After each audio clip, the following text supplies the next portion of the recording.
Hello and welcome to this week's edition of The Olive Tree. I'm Julia Fisher. At a time of great upheaval in the Middle East, this programme brings you news and interviews direct from believers in Jesus living in Israel and the Palestinian areas. Now, it might come as a surprise to you to hear that of the 6.5 million Jewish people living in the Holy Land, approximately only 0.1% believe in Jesus, or Yeshua as he's called there. My guest today is Dan Sered, the Israel Director of Jews for Jesus. I visited him at his office in Tel Aviv to hear about the campaigns he and his team are organising to make Israelis aware of their Messiah. Well, our vision here is to communicate to the Jewish people who live in Israel that the Messiah has come, and his name is Yeshua. Now, they don't know the name Yeshua because here in Israel they call Jesus Yeshu. And Yeshu is an acronym for may his name and memory be blotted out. It's an acronym and a name that the rabbis gave Jesus long ago. But Jesus' real Hebrew name is Yeshua, and it's a Hebrew word that means salvation. And we want to reach our people with this message of Yeshua, this message of Jesus, the message of salvation that's only found in him, the Messiah of Israel. Now, many people in the West would consider Israel has to be a Christian country because Jesus was born here. Is that the case? Well, Jesus was definitely born here, so that's the case. But Israel is far, far from being a Christian nation. And most people don't realize it, but Israel is an unreached nation. Like I mentioned, the Israeli people, the Jewish people here don't even know Jesus' real Hebrew name. They know him by this curse of a name. So not only that, it even goes further. Most Israelis believe that the New Testament is an anti-Semitic book. They never read it. They don't own a copy, but they're just taught, and they know that it's anti-Semitic, which of course we know that that's not true. And most of the New Testament was written by Jewish people, was written by Israelis. It's our book. It's an Israeli book, and it is nothing in it but love and respect and honor for Jewish people and for all people, really. But yet people here in Israel think of the New Testament as anti-Semitic. So those are two examples of how unreached Israel is with the gospel.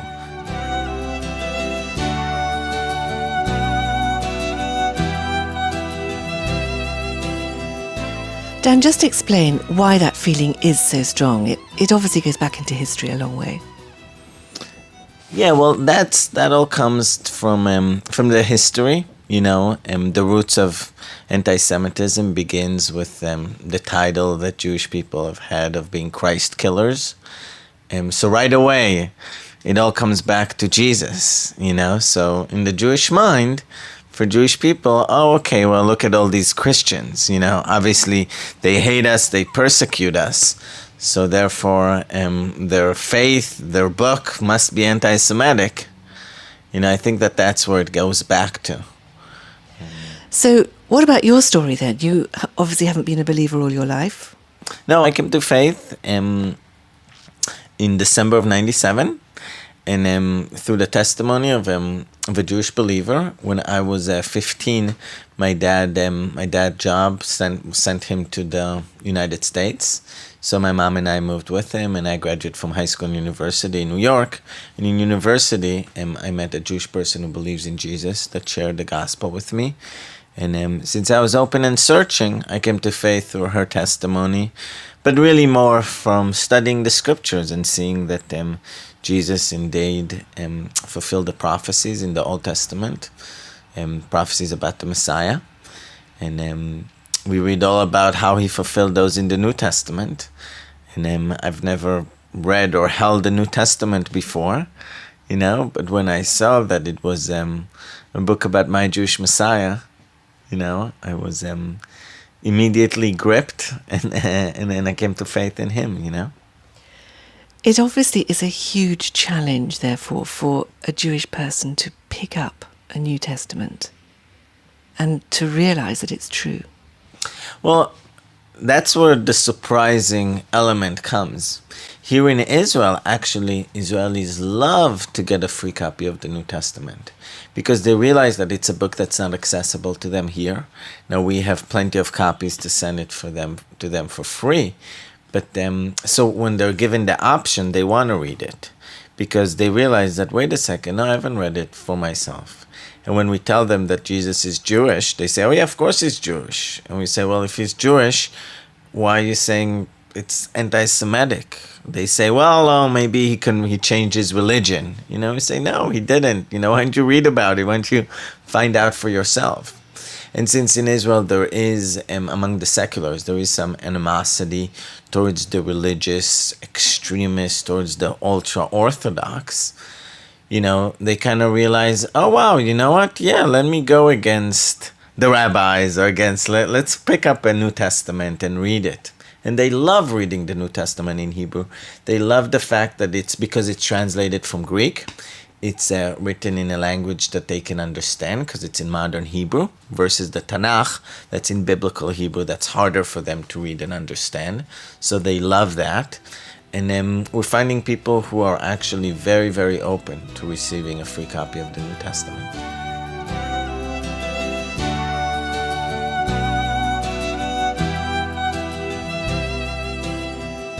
Now, there are, 6.5 million people living in this country. How many believers in Jesus do you think there are? Yeah.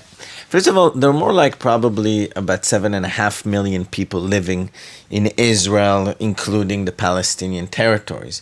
There are about 6.2 million Jewish people living in Israel. And I think that there are about maybe 6,000 Jewish people who believe. And you will hear higher number of people, but I think that 6,000 is being very generous. That is such a tiny number, Dan. Yep, less than 0.1%. So it's really sad. But that's the reality. Dan, it's the case that there may be 6,000 believers in Israel now, but those numbers have actually come about in just the last few years. It's been quite a rapid growth. Yeah, in the past 20 years, there's been a growth. Large reason for it is the fact that there have been 1.2 million Jewish people that have moved to Israel from the former Soviet Union, from Russia and the Ukraine, and they have been very open to the gospel. I mean, masses amount of Jewish people back in the Russia and Ukraine have come to faith. And then coming to Israel, we're definitely finding the most open people group are those Russian speakers. So they have helped the large growth of the body of the Jewish body here. We just hope that we can continue in it, because I think there has been a large growth, but then in the last 10 years, I think it's kind of have steadied and have kind of. We haven't seen we haven't seen a continuation in that growth. So I think we need to go back to doing a whole lot more outreach. So let's talk about the campaigns. This is what you're doing. You're going around Israel, taking the gospel. How do you go about planning it? Well, first of all, we in Jews for Jesus, we've decided to focus more and more of our attention to our unreached people here in Israel. And we've decided to conduct a saturation evangelistic campaign in every single geographic region in the land of Israel. In Israel, there are 12 geographic regions, and we want to do a saturation evangelistic campaign in each one of them. We have completed 6 such campaigns, 6 geographic regions, so we still have 6 to go. And basically, for a specific period of time during that geographic region, we bring a group of people together who they just focus on one thing, and that is to proclaim the gospel, to lift up the name of Jesus in a clear, direct way, so that Israelis, the average Israeli, could look at our signs, read our tracts, and understand that his name is Yeshua and not Yeshua, and that he is the Messiah of Israel.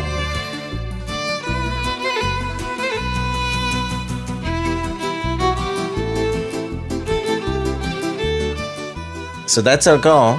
And we've seen great results, great things have happened. We've seen over 160 Israelis who prayed with us to receive the Lord.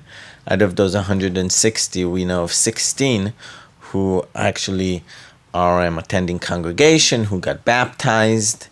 So about 10%. You know how it is, right? Somebody prays a prayer, but doesn't necessarily. So, but we're really encouraged. We got over 8,000 contacts. Jewish Israeli people gave us their name, address, told us, we want to find out more about Yeshua. And we've been really busy doing follow-up, sending them more information, calling them on the phone, trying to schedule a one-on-one visit with them. So we've seen great openness. Of course, we've seen great challenges as well. The minority, but the Orthodox, religious Jewish people here don't like what we do. But we expected that. And they didn't like what the apostles did and what Jesus did, in the New Testament times. So we're not surprised that they don't like what we're doing here. But it's important to know that Israel is a democracy. We have here freedom of religion. We have here freedom of speech.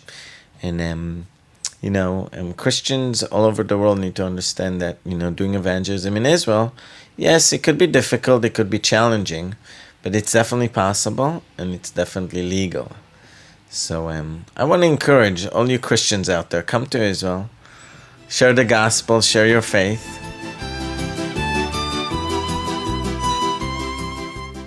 Dan Sered, Israel Director of Jews for Jesus, talking about the challenge of helping Israelis to recognize that Yeshua is their Messiah. And you're listening to The Olive Tree with me, Julia Fisher. The Olive Tree Reconciliation Fund is a Christian charity based in the UK that supports the needs of both Jewish and Arab Christians living in the Holy Land, especially those involved in reconciliation. So if you'd like to know more about our work and receive our free bi-monthly newsletter, please either visit our website, olivetreefund.org, or write to me, Julia Fisher, at the Olive Tree Reconciliation Fund, PO Box 850, Horsham, RH12 9GA in the UK. And if you'd like to hear this programme again or any edition of the Olive Tree, just visit our website, olivetreefund.org. Join me at the same time next week for another story from the Olive Tree. Until then, goodbye.